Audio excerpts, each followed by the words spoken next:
Yesterday, there was sun and there was rain, beauty in the mundane.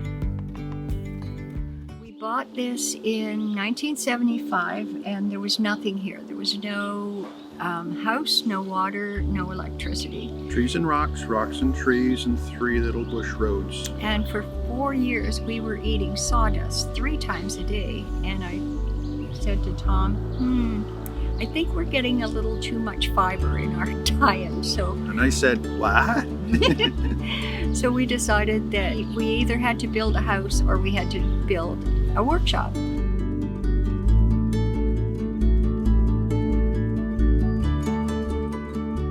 When we had the deed registered with the conservation easement and an integrated hiking trail, because we now are the only satellite trail in the entire length of the Bruce Trail system, known as Rural Rock Side Trail, it turned out that we were the first property in Ontario to have that kind of configuration on our property. And because this property is so special, we want to share it with people.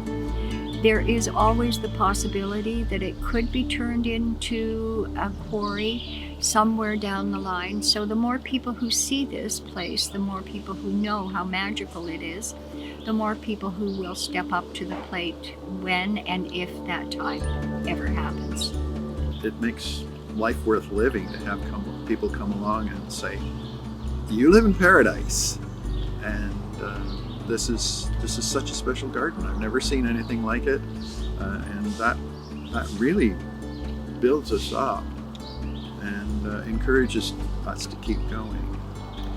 I had one woman come here and look around the gardens about this time of year when they're all in bloom, and she turned to me and she said, "What made you think you could garden here?"